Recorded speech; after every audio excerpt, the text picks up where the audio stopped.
sont les grandes priorités de votre action en tant que représentant de la diaspora en Afrique? Merci pour votre question. Les grandes lignes de mon action parlementaire reposent essentiellement sur 4 piliers. D'abord la représentation, agir en qualité d'intermédiaire entre l'administration et les populations gabonaises établies en Afrique. Ensuite, le contrôle, contrôler l'action du gouvernement à partir des questions écrites et orales. Nous avons également la législation, c'est-à-dire le fait de préparer, de débattre et de voter les lois et l'évaluation. Nous comptons également évaluer les politiques publiques au sein de notre pays. Quelles actions concrètes menez-vous pour rester proche des Gabonais de la diaspora? Alors, les initiatives, nous en avons plusieurs.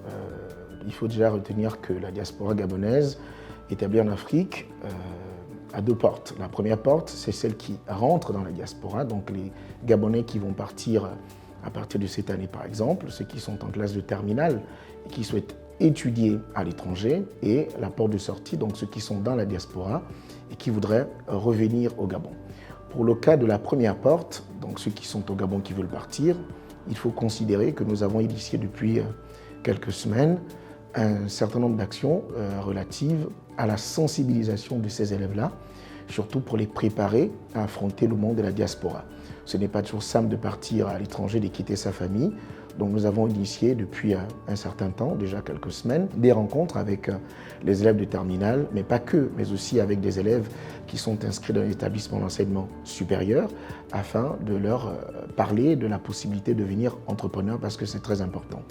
Pour ce qui concerne les Gabonais qui sont déjà établis dans la diaspora, nous avons initié, puisque l'une des questions épineuses de cette diaspora en tant que telle, c'est bien les questions relatives à l'assurance. Donc nous avons, à partir de nos représentants, initié des rencontres avec des sociétés de courtage et des sociétés d'assurance pour que ces dernières puissent nous proposer des prestations que nous pourrons éventuellement mettre en œuvre pour que nos compatriotes puissent être majoritairement assurés à l'extérieur, étant donné que la partie des Gabonais qui bénéficient d'une assurance n'est pas très importante à l'extérieur. Quelles sont leurs principales difficultés et vos solutions? Il faut partir d'un principe. La diaspora gabonaise en Afrique est majoritairement estudiantine. Des Gabonais qui partent normalement pour des études.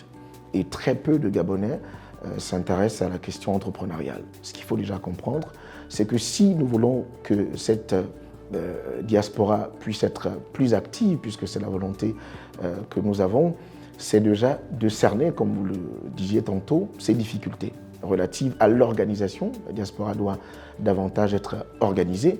Il faut déjà identifier les compatriotes qui sont établis sur l'ensemble du continent, parce que très peu, sinon presque pas souvent, les gens s'intéressent aux questions d'enregistrement auprès des autorités consulaires, alors que c'est une difficulté à laquelle il faut forcément trouver des solutions.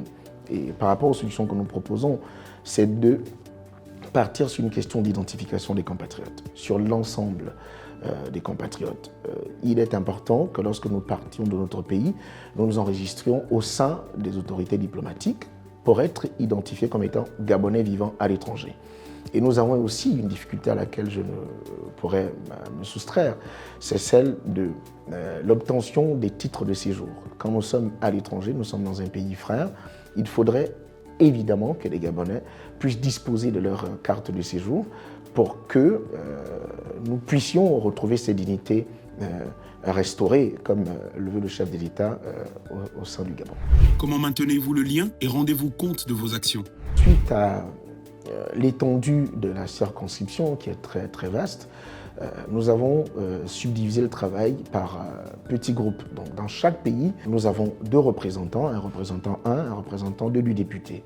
Et ce sont ces personnes relais qui nous font une remontée d'informations pour que nous puissions mieux traiter les questions relatives au bien-être des compatriotes dans la diaspora.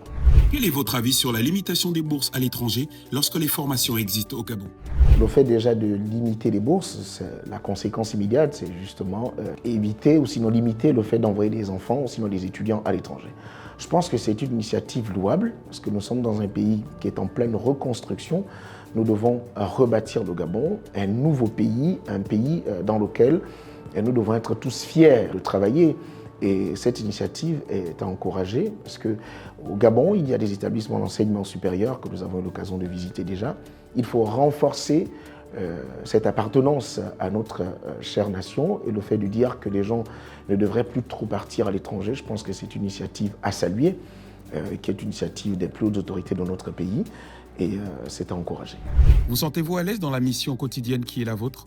Bon, à l'aise, vous savez, c'est un devoir patriotique. Servir sa nation, il n'y a rien de plus important que cela dans ma vie. J'ai accepté ce challenge de représenter les Gabonais ou d'être la voix des Gabonais vivant à l'étranger sur le continent africain parce que j'estime être en mesure de porter un message et ce message, c'est celui de la cohésion, mais surtout de l'intérêt à apporter à notre pays quand on est à l'extérieur. Je suis très souvent confronté à des questions posées par des compatriotes. Comment faire pour que le Gabon devienne, ou du moins la diaspora gabonaise devienne aussi participative que les diasporas des pays frères. Je vais citer en l'occurrence la diaspora sénégalaise, la diaspora malienne, la diaspora ivoirienne, la diaspora camerounaise, qui sont des diasporas très actives, qui se battent pour que des capitaux rentrent dans leur pays. Et je pense que nous devons nous battre pour que la diaspora gabonaise aussi retrouve ses lettres de noblesse afin qu'elle puisse participer au développement de notre cher pays à partir du retour des capitaux dans notre chère nation.